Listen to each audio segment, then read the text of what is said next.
प्रशिक्षण आईएएस के online platform पर आप सभी का स्वागत है।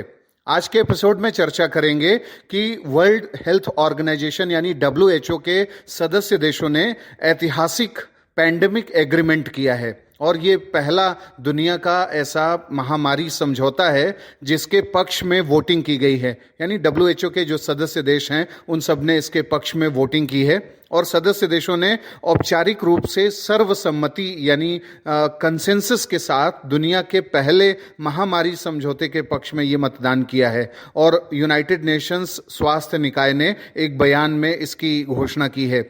इस समझौते का मकसद यह सुनिश्चित करना है कि देश भविष्य की महामारियों की प्रभावी रोकथाम, तैयारी और प्रतिक्रिया के लिए मिलकर के काम करें। यानी अलग अलग जो देश हैं दुनिया में वो सब पैंडेमिक के कॉन्टेक्स्ट में कैसे प्रिपेयर्डनेस रखेंगे, प्रिवेंशन कैसे होगा, क्योर कैसे होगा, वैक्सीन वगैरह कैसे डेवलप होगी और इन सब पहलुओं के बारे में कैसे तैयारी करेंगे, मैनेजमेंट कैसे करेंगे पैंडेमिक का, ये सब इसमें चर्चा की गई है और ये किया जाना बहुत ज़्यादा ज़रूरी था। समझौते का अगर हम उद्देश्य देखें तो कोरोना महामारी के दौरान इस आपदा समझौते की शुरुआत की गई थी।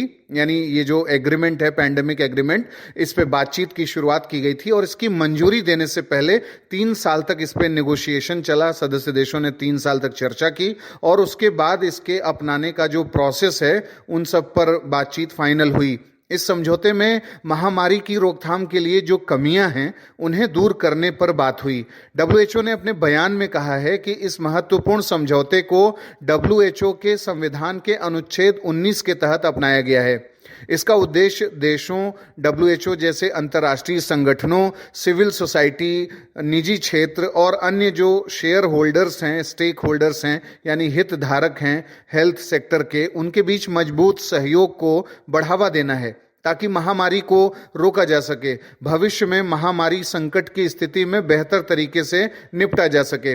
इस मुद्दे पर अगर हम ये देखें कि डब्ल्यूएचओ के जो महानिदेशक हैं उनका क्या कहना है, तो डब्ल्यूएचओ के महानिदेशक डॉक्टर टेड्रोस घेब्रियस ने कहा कि दुनिया भर की सरकारें अपने देशों और वैश्विक समुदाय को महामारी के खतरों से सुरक्षित बना रही हैं और उन्होंने कहा कि वे विश्व स्वास्थ्य संगठन के सदस्य देशों को कोविड-19 के बाद भविष्य की महामारियों से दुनिया को बेहतर तरीके से बचाने के लिए एक साथ आने का संकल्प लेने के लिए बधाई देते हैं। इस वैश्विक समझौते को विकसित करने के लिए उनका काम यह सुनिश्चित करेगा कि देश अगली महामारी के खतरे को रोकने और उसका जवाब देने के लिए बेहतर, तेज और अधिक समान रूप से एक साथ काम करेंगे।